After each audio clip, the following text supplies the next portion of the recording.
Welcome to the Savvy Dentist podcast with Dr. Jesse Green, the show where great dentistry meets great business. Listen in each week as we bring you an inspiring person who will share their story, ideas and business techniques to help you create a practice and a life you love. And now introducing your host, Dr. Jesse Green. Hello everyone, it's Jesse Green here. Welcome back to SavvyDentist.com and to the Savvy Dentist podcast. It's terrific to have your company for another episode of the show. Now, my guest today is Eric Jorgenson, and I'm not going to lie, I've been absolutely looking forward to this interview for quite some time. Eric is the author of several books, most notably the Almanac of Naval, Ravikant. Now, some of you will know who Naval is, some of you won't know who Naval is, but Naval is an American entrepreneur. He's the co-founder of AngelList. He's been the chairman, he's the former CEO of that as well. But he is an absolute legend in Silicon Valley. He's been involved with some of the most successful startups throughout, the technological boom we've been through in the last, couple of decades. And in Eric's book, what he does is he deconstructs Naval's thought processes, because one of the things Naval is also very famous for are his tweet storms and his way that he expresses his thinking, the way he expresses ideas. And what Eric has done is he's captured that way of thinking, he's captured those ideas and thoughts and put them into a very accessible and usable format for everyone to be able to tap into the wisdom of Naval.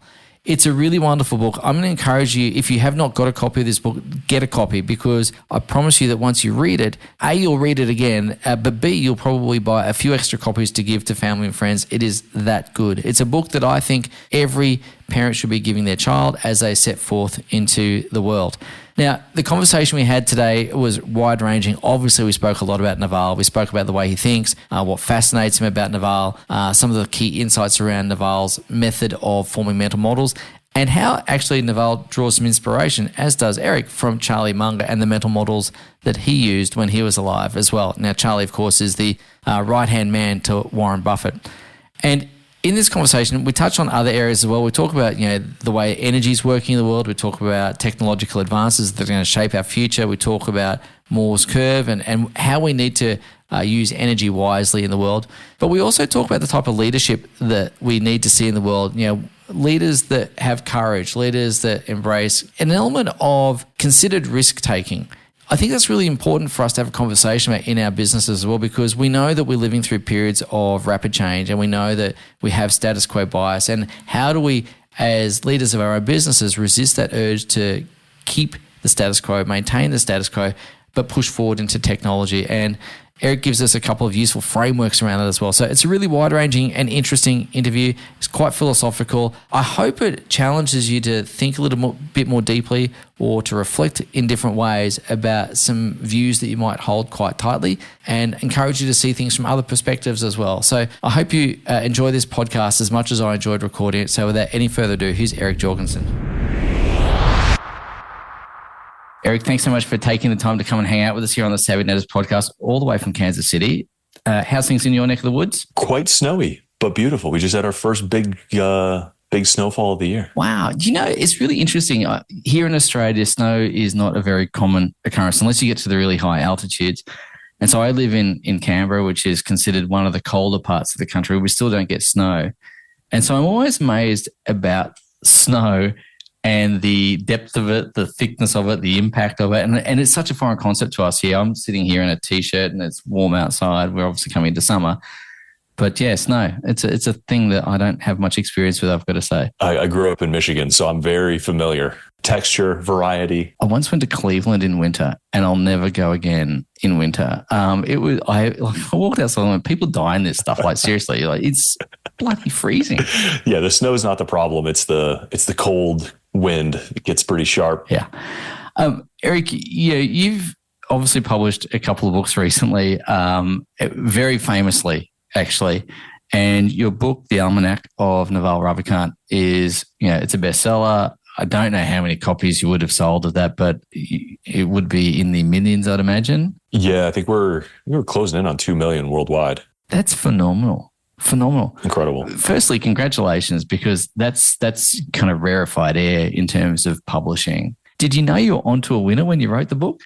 God, no, it still blows my mind daily. I thought I was writing a book for, the 1,000 nerds like me who are really into Naval and wanted to know all the stuff he ever said, right? Like that was the beginning of this project. And so I'm still floored, frankly, that we're where we are. We're orders of magnitude past my wildest expectations. If you're writing a book for 1,000 nerds who are into Naval and the way he thinks, what prompted you to go through the process of writing a book? Because it is a process. It is a lot of work. It is an assembly of information and trying to find linear thoughts where sometimes linear patterns don't exist. How did you get your head into that process? Yeah, I had two things that I think are very important, which are obvious to me in retrospect, and I now talk with hundreds of other authors about. But I had a deeply selfish reason, and I had a deeply generous reason, and I think you need both to make it through that sort of long slog.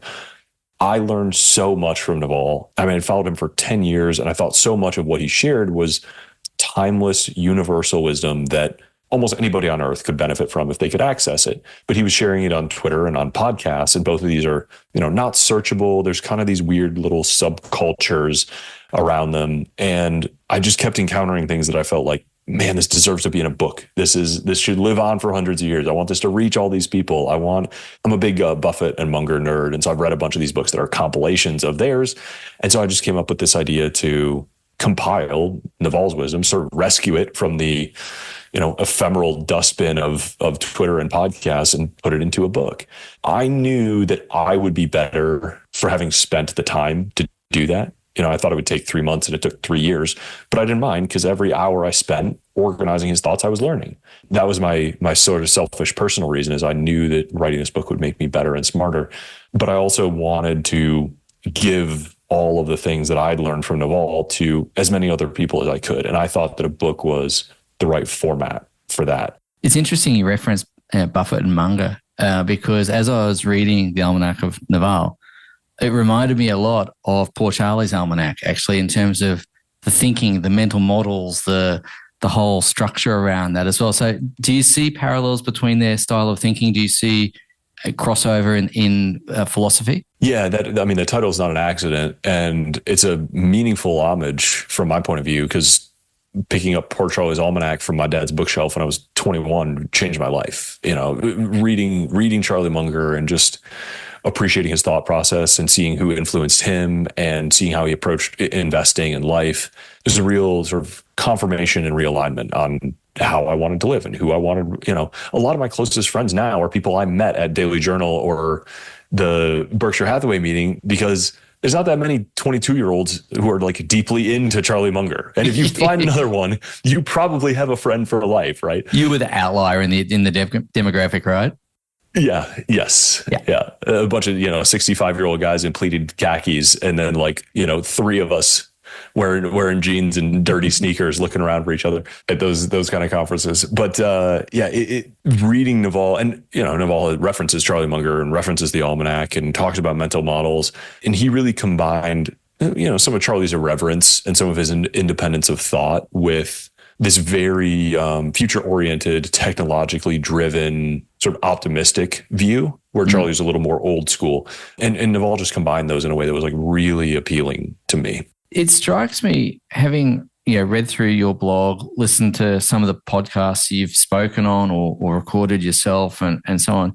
It seems to me, Eric, you're a tremendous observer, and you seem to be able to see things or see patterns or see insights that perhaps might be hiding in plain sight. The ability to see that firstly and then to capture it and distill it into something that's quite accessible is, I think, a real skill. Is that something that you feel like you always have had? Have you always been an observer of life?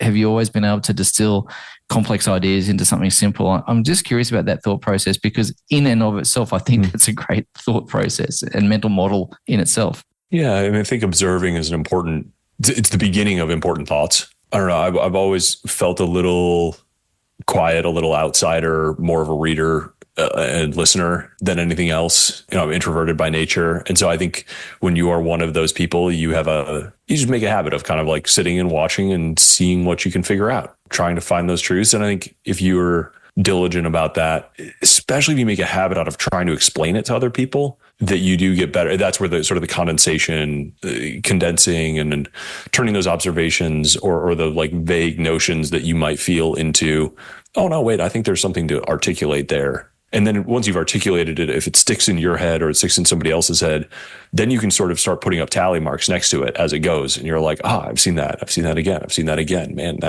And there's a little inherent bias there, but like if you keep seeing the same pattern over and over and over again, it's probably something you can count on happening again. When you've been observing different things throughout your life, obviously there's some people that capture your attention more than others, Naval being one. Mm-hmm.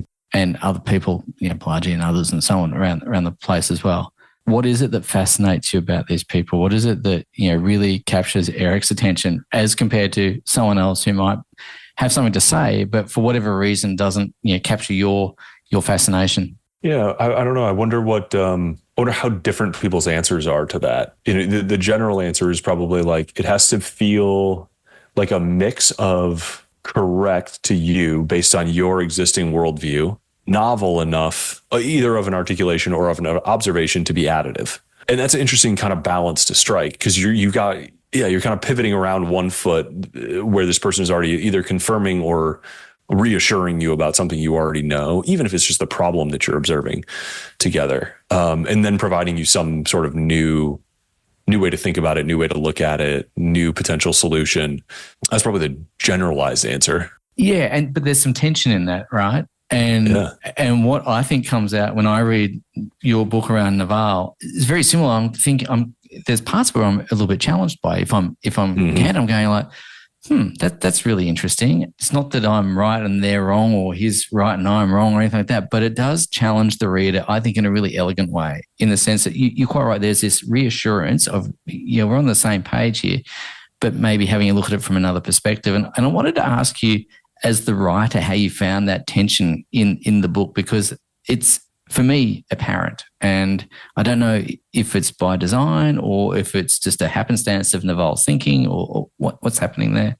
Yeah, I mean, it's a curated book, right? So there was a process of deciding what to include, but I wasn't trying to include only things that I agreed with. So there are things in that book that I definitely disagree with or certainly felt challenged by. And I think that's part of the fun. And when you find yourself nodding and agreeing with like 10 things in a row, and then there's all of a sudden one that challenges you, you're like, oh shit, maybe I'm wrong. So what were some of the things that challenged you? Well, I think some of the things around happiness, he spent a lot of time talking about happiness as almost as a process. And I understand that happiness is not a feeling that we try to capture elusively or other things around that, but it was almost like bordering on mathematical. And I don't know if maybe I've misread it, maybe I've misinterpreted it, but I was reading that going, okay, this sounds very formulaic. It sounds very prescriptive. I'm a dentist. I love formulas and I love prescriptions, and so I love an ABC checklist. But I was reading that going, is it really that simple? Could it really be just that? And maybe I'm looking in the wrong places, or maybe I'm thinking about it too much. Maybe I'm overanalyzing it. Maybe I'm looking for things that don't need to be looked for, is really what I was thinking about.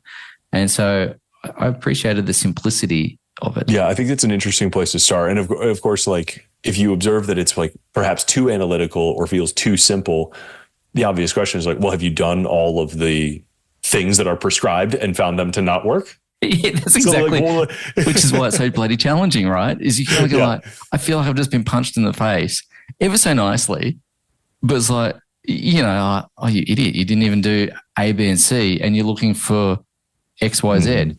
We have an expression when we're trying to diagnose things in dentistry or medicine, and that is when you hear the sound of hooves, think horses rather than zebra. Common things occur commonly is the precept. And reading through Naval's work, or your words about Naval's thinking, I was thinking, I'm looking for zebra, which sounds odd when I say it out loud like that, but hopefully that makes sense. That's an incredibly it's a good articulation. It's a good shorthand for the concept of like, if you just assume that happiness is like this far off, abstract, impossible to grasp, impossible to decompose and turn into an actionable list of items to do, well, you're not even going to try. It's just like, it's too far away. It's hopeless. It's out of my hands. And I think it's on the first page of the happiness section is like, happiness is a choice.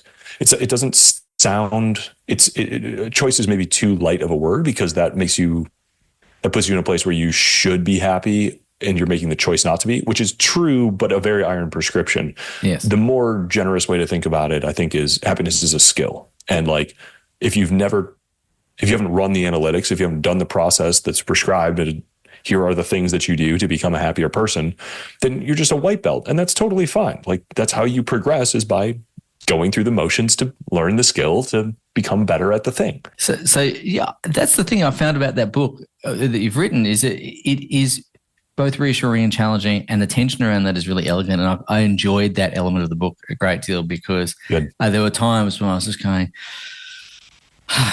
okay, all right, okay, you buckle up, do the work, get inside yourself, think about why you're having this conversation in your head, and going from there. So I wanted to ask you about Naval himself, because in your writing, I can't remember where I read it in the book, I think you said words to the effect that you learn more per word from Naval than anyone else, which I thought was a really interesting metric, learnings per word. And I thought, well, that's really interesting, because he's known for being pretty concise. I was watching one of your videos where he was lamenting Twitter, or X now, going from 140 characters to 280. He said it reduced one of his superpowers. So I'm curious to ask you about what you admire about Naval and his thinking, because it is really crisp thinking, the way I see it. Now, I'm just curious what you see as his superpowers, how he thinks, and why it has captured so much attention. Yeah, I mean, it's I think it's the Einstein quote, right? It should be as simple as possible, but no simpler. And like, that's the definition of a good principle. And I think Naval I think his Twitter bio is just one word: incompressible. And he seeks that, that pithy 6 words, 10 words, that's memorable, that is as simple as you can articulate an idea, but not so simple that you've turned it into a fortune cookie. Yeah, or diminished it too much, or made it useless, made it trite. I think he's really good at that. And so few people are even playing that game or trying to optimize for that thing, right? Most people are like, I have to write a blog post today. They're not trying to like refine an idea to its very core and come up with, just like a haiku. Like, what are the 6 words that articulates this one universal principle that humans have been, trying to solve, like the happiness, trying to solve for, 1,000 years, that philosophers have been writing about, millions of words. Like, what's my take in a few words? And he did the same for building a business or becoming wealthy, and it's just a method of really becoming extremely high signal that I think is obviously deeply useful as a reader, but also as a practitioner of like, I want to keep these ideas in my head. I want to have the shorthand. I want to pull them up. I don't want to forget what I've read. So I've read whole books where I don't remember, in a way that I have a way to pull the tool out of my tool belt when I need it, a story or a aphorism or something that sticks with me. And Naval just has so many. Where do they come from, do you think? What does I imagine he thinks a lot about his thinking process. Oh, maybe I'm wrong. Maybe he's just kind of doing that on autopilot, but it seems to me that he's pretty intentional about what he's doing at all times. And so how does he go about reducing things to their core and removing anything extraneous, but as you say, keeping the essential elements there so that it is still valuable? What's that process of reduction? I don't know is the important first caveat. I'm not in his head. I'm not sitting there watching him work or whatever, but I believe I remember him describing this as being almost a subconscious process of like, if you're reading the quote unquote right things or whatever interesting things to you, and you're giving yourself space to process it, and you're trying to, and you're going over and over some of the same ideas, and sometimes it helps, I think, to have conversation with people where you're trying to articulate it. And if you just give yourself the quiet moments to like process it, Twitter makes a habit out of this, especially for those of us who came up on Twitter in the 140 character days. Like, that was the game, right? Like, how much value can you put into 140 characters? Yeah. And your brain almost finds that groove where you're instinctively writing in Twitter speak. And so if you're reading a bunch of philosophy and you have that track running and you give yourself space, I think, the subconscious just kind of churns them up every once in a while. And he's, decades and decades and decades into being both very well read and extremely articulate. I was watching one of your videos. So it was the creator of the Dilbert cartoon. I think it's Scott Adams. And it was really interesting to listen to the two of them converse and to have some thoughts and opinions shared on there. And one of the things you said earlier was about taking a position. What was really interesting in that is I think so many people today are often scared to take a position because they're worried about being shouted down or putting your head above the parapet and having it shot off. One of the things about being authentic, which is an overused word in my lexicon. It's not a word I actually really like. I couldn't find a better one in the moment. But to me, I hate that. I really hate that word. It's just that it covers all manner of sins, doesn't it? Like I'm an arsehole, but I'm being authentic, right? Yeah, I feel like LinkedIn really ruined that word for some reason. The whole like LinkedIn business culture just destroyed the word authentic. Yeah. So for lack of a better word, what I really am interested in is the thought of taking positions, because in today's world, it seems to me that there's almost like a lynch mob mentality of, if you don't agree with us, we're going to label you as a ist or a phobe or of some description. And I was really interested to note that interview that he did with Scott Adams, where he took a pretty strong stance on equalness of opportunity versus equalness of outcome. And that's something that's really near and dear to my heart because I share that view pretty stridently. And I wanted to talk about some of the stances that Naval has and that maybe you have as well, by extension. What are those positions that he takes? Because it's one thing to kind of put a tweet storm out and go, how to get wealthy without being lucky, which, by the way, immensely helpful. But some of those things where he's commenting on more social issues around that as well, I'm curious to get your take on that. Yeah, I mean, this is that requires a lot more context and cultural like movement to kind of fully articulate all of that stuff. This election cycle in the US, a lot more people spoke up in a lot of different ways because exactly of that kind of shift. There were people who were basically like coming out as anti-free speech or anti-meritocratic or yes, equality of outcome, not equality of opportunity, which are these like deep principles of America and market economies and political freedoms that are like deep roots. And so people who were not political historically, I think became, sort of raised their hand and said, whoa. Like, I'm not deeply political about like this level of issue, but like if we're talking about this level of issue, like I will get unabashedly involved because there's like this represents a very dark path for humanity if, the leader of the free world suddenly starts censoring speech or, having these like moving towards equality of outcome. Like that is a dangerous path. And you saw that from a lot of people, Naval and Elon and other people who are just generally well read through history sort of became activated by some of what they saw. Yeah, one of the things I really like about your book, apart from the immense practical nature of it, is that there is something in there for everyone. And, whatever your thoughts about the world may be, I really, again, like the fact that Naval's positions are pretty clear when you read his work, when you listen to his interviews, all those sorts of things. And yet your writing, I think, is a warm embrace of everyone in the sense that there is something there for all, no matter what that might be. And again, I'm curious to ask about your process around that because I think it's actually very delicate and I think definitely handled is probably a nicer way of describing it. And I think it's really, really wonderful. Thank you. That's I appreciate anything deftly handled. I like that one as a compliment. I think there's a kind of two opposing approaches here that I took when writing. And again, like I'm now in a position to work with hundreds and hundreds of authors. And I think this advice applies to almost every single one of them.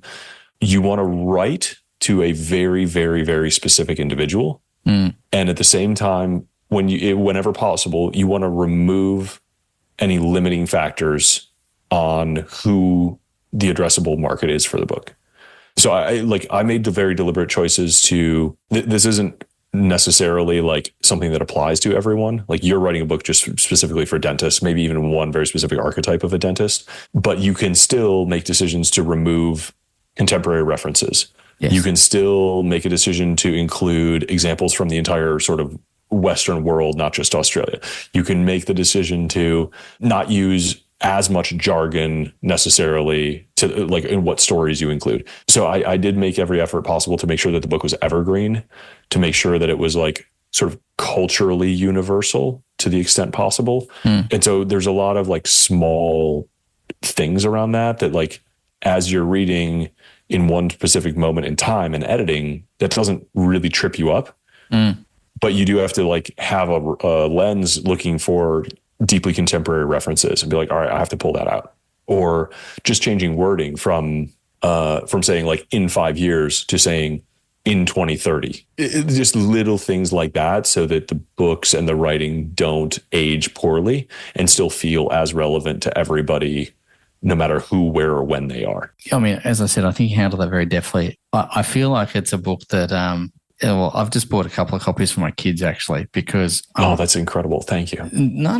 Well, thank you for... Being gifted is the greatest compliment a book can receive, and being gifted to one's own kids, like it just doesn't get any better than that. Well, I have two daughters. They're 20 and 18, and so they're about to embark on, early adulthood, late adolescence, early adulthood, and one's at university studying law and the other one's just finished high school and getting ready for university. And so I kind of feel like this is going to be a bit of a field guide to life for them because it's going to be able to, help them, again, think about their thinking and make some choices that are, hopefully helpful and useful for them in their career, whether it be around business, money, happiness, whatever. Actually, on that, what do you read? What's a book that's impacted you the most? What's a book that you've read and thought, that changed my life? The most recent one that really was a big trajectory change for me was called Where's My Flying Car? Okay. It's from Stripe Press. It's written by this brilliant PhD in nanotechnology. And it was really looking back at the whole history of technological progress, especially over the last sort of 70 years, how good those early sci-fi authors were at predicting. Yeah. And they were incredible. And almost all of their predictions around information, software, and compute are true within years. But everything that required a continued increase in energy intensity is way off. We're way behind on their predictions. And this whole book is looking at like why. And there's political and social and so some economic reasons, but there's very few technological reasons. Like the technology has progressed, but we have just gotten in our own way, in particular in progressing energy. And there's a curve. Sorry, you've asked a very deep question. It's a great question. There's the Moore's Law curve where we can buy an increasing amount of compute. We've stayed on for a really, really long time. It's not quite as exponential, but it is compounding. There is a curve for energy and the growth of consumption per capita, of energy consumption per capita. And in the early 1970s, we fell off of that curve. And so there's a few things that are important there. One, we should be scared shitless that we're going to fall off of Moore's Law, and we need to do everything possible to stay on it. Second of all, we need to get back on that energy growth curve, and we need to recognize that like staying on those is like the source of increased prosperity for humanity. And the places where we are moving back towards that are good, and the places where we are not are bad. Like there are no rich, low energy countries or economies, and we could measure our own well-being basically in energy consumption in a very fundamental way. We need to sort of continue to increase that. Like this whole movement around conservation is totally wrong-headed. We need to be focused on increasing the abundance of supply, not decreasing our consumption, which is just inverting really most of the dialogue that's happened around energy and consumption and environmentalism over the last 50 years. It made me extremely fundamentally optimistic for the future. It changed dramatically how I invest. I'm an angel investor and run a small venture fund focused on early stage technology companies. It just made me so optimistic for what's coming and focus almost entirely on these technologies that are driving like the next industrial revolution. Frankly, like if we play our cards right from a policy, economics, and resource investment standpoint, we can live through the next industrial revolution.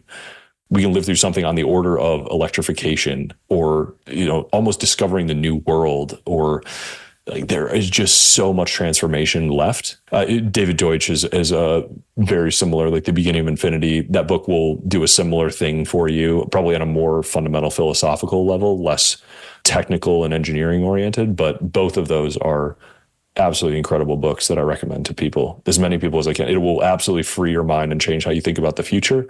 It just clears the crap off of so many of the debates that are happening and so many of the trade-offs and so much of the policy that's getting created. It's just nonsense if we focus on the right thing, which is actually like increasing the underlying technologies that drive the material abundance of our world. I'm curious about the technologies that you think will shape the world, because you live in that space. I don't live in that space. Sometimes the pace of change can be a little bit overwhelming, and it's hard to keep up with what's happening. So what do you think of the top 2 or 3 technologies that you think are going to be the ones that progress the human race forward?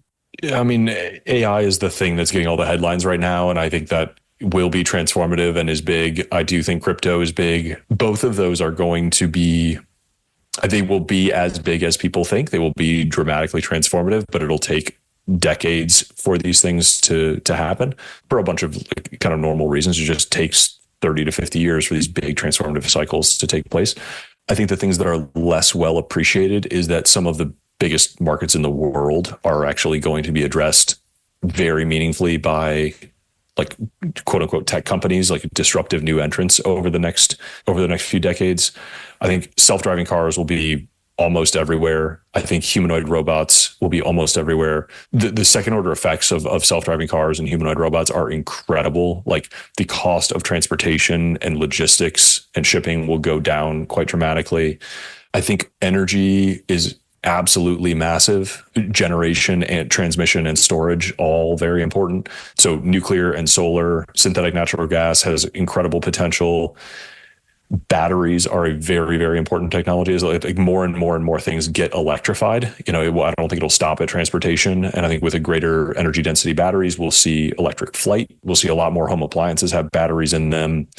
I don't think nearly as many things will be built with natural gas as a given, but I don't think that infrastructure is going anywhere. Freight and logistics will just continue to be automated more and more. There's a huge question around construction. These places where the technology runs into the existing regulatory framework is much more concerning, I guess. Like a little less, it's less easy to see where the impacts will be because it's tough to tell when the technology will win out over the existing regulatory. And so that gets construction is very regulated, but if systematized and done at scale through a bunch of different ways, there's no reason we shouldn't have much more abundant, much cheaper housing. Farming could go through a great transformation, but food is already generally pretty cheap and produced at scale. The real change is going to be around nanotechnology. I think that's the one that is the least well understood. That's the furthest behind where we could be. Mature nanotechnology is like a brain bending thing where you have self-healing materials, self-replicating materials. There's some crazy stuff that becomes possible with a more mature nanotech, but hopefully the energy and AI will get us closer to having. You've written pretty extensively on the topic of courage. And I wanted to explore your thoughts on the type of courage that you think that we're going to need as a society, but as individuals as well, moving forward. I was reading your blog on courage, and equally one around should thinking as well. And I'm just curious to get your thoughts on what that means for the individual, how we can shape our own future, because again, all of that stuff is important, but it feels a little bit out there as compared to internal. And so in terms of our locus of control, how do we as individuals kind of show up on a day-to-day basis with the right kind of thinking? Again, going back to the mental models, the types of things that we can think about and do, what's that look like? Yeah, I think the practical piece of medicine to take here is always use the best tool for the job. And where courage comes into this is as a leader or as just making your own career decisions, business decisions, there is a temptation to always just do what is working for you now and not be as much of an early adopter of a technology or a practice or, and I'm sure, for all the dentists listening who have thus far been when the hell is anything going to be relevant to me? Stop talking about nanotechnology. There are many, many ways to improve your practice in your daily life through the implementation of technology. Seeing technology as this fundamental moral good, and the closer you can get to the frontiers of technology, you can invest a few hours in learning how to use, a new AI tool or in implementing a chatbot that pulls in all of your information or finding something that'll draft emails for you. Sometimes just outsourcing, Sal. I've seen very interesting, intermediate versions of LLM usage that's just outsourcing existing roles, and even physical roles in practices. There's just like a monitor sitting there and somebody overseas working, a 24/7 thing. You guys have that already? We do, yeah. So data centers, so cool. call centers, maintaining databases, all those sorts of things. So that's traditionally been the remit of the practice, and the poor receptionist trying to juggle 10 things at once never works. And so there's a push now, and has been for some time, to take that function out of the practice itself and to make sure the database is appropriately maintained and patients are coming back as they ought to, and so on. So yes, we do that, but it feels a little bit like, as Henry Ford might say, a faster horse. Mm-hmm. It just feels like instead of maybe one horse pulling a carriage, we've got two horses pulling the carriage. I think there's got to be some technology that will ultimately replace all of that, and I think that's not far away. It's probably already here. It's hard to know when the game is how many lead bullets can you fire versus should you be looking for a silver bullet. Yeah, I think for most businesses, lead bullets is the way. Like when there's a silver bullet, it will be so obvious to you that the shift is on. You just won't be able to look away. Yeah. Or you'll see somebody else, you'll be terrified that somebody else is going to use it before you. Like that's a good sign. But just having, honestly, for most people, just having the courage to get out of the rut of the daily routine and spend some deliberate time trying to do something better in a new, better way than you are doing it today. Yeah. That's a great win. And this is a very revealing thing in the self-driving car dialogue, right? Like if you find yourself being like, wow, these are going to kill people, instead of reflecting on how many hundreds of thousands of people die every day from human car accidents and not appreciating that it's actually, there is a lot of progress. And even though there is still some danger, it's orders of magnitude less danger. Or, all these truckers are going to lose their jobs, or they will go get better jobs. There will be temporary displacement and things will get better as a result almost immediately, right? Like the tendency towards like almost instinctive defensiveness of the status quo is something almost all of us are in almost all the time. And it takes a real cognitive effort to flip that thinking and look at the optimistic side. I'm interested about the status quo bias because I sometimes find myself falling prey to that as well. I go, oh, hang on, just catch yourself, Jesse. I think you're getting caught up with protecting what's already there. And I'm curious to ask, again, as someone who's observed Naval, how old is Naval now? He's born in the 70s, isn't he? Yeah, I think he's in his 50s, at least 50s, I guess. Yeah, his exact age is not as relevant, I suppose. But the question I'm asking is, I'm noticing my own perspective shift and change. I'm noticing changes in my own thinking, my own attitudes as I age. I'm 53 now. I grew up back in the days when we had DOS computers, man. I mean, that was hard work, right? So, that was real. That sucked. That sucked so bad. And if you were a coder, you're okay. But for the rest of us, it wasn't so fun. And so what's really interesting is I'm just noticing that my own flexibility around thinking is changing a little bit. It's not that it's become rigid. It hasn't. It's just become flexible in different areas that it was before, and perhaps a little bit more rigid in other areas. And I'm interested to ask if Naval or anyone else you've observed, or even yourself, but you seem considerably youthful looking at you on the Zoom here, whether your perspective or other people's perspective has shifted as time has progressed. Yeah, I think that's quite natural. We sense it's easier to spot it in others than to spot it in ourselves, but it is very natural. And the Douglas Adams quote about this is amazing. It's like, I think it's anything that's invented between when you're 50 and 35 is new and exciting and revolutionary, and everything invented after 35 is against the natural order of things and, must be fought at all costs.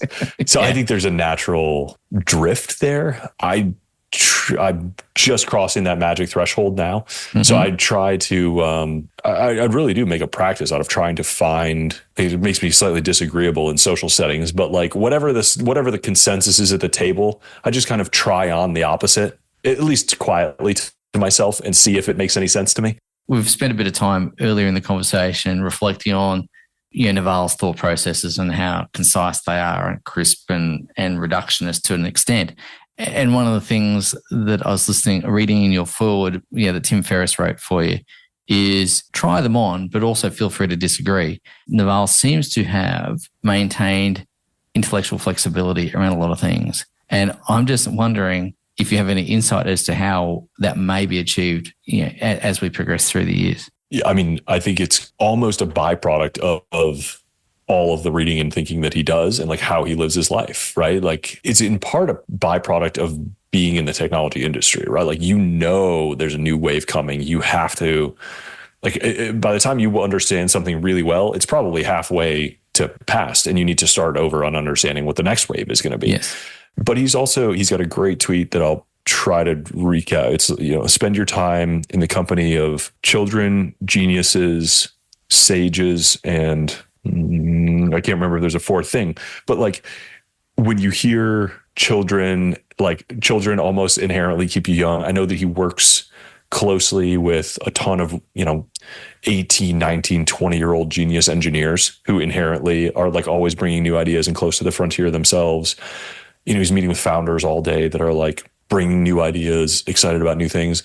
But he has a deep sense of history too. And there's a lot of, you're almost forced into flexibility when you put yourself in that environment. Like, flexible is normal when you're in that environment. And so I think a lot of it is ultimately like just controlling what your inputs are. Your podcast is called Smart People. Right. Smart Friends. I beg your pardon. Smart Friends. And I beg your pardon. And you've got a quote here. I wrote it down. Capitalism, technology, and friendship to build a brighter future. And to me, the idea of hanging around those smart friends, those smart people, getting those inputs is really important. Who do you hang around with to keep your thinking sharp? Who are the people whose thought processes you admire most, and who do you seek to, hang out with just to challenge yourself to stay sharp? Yeah.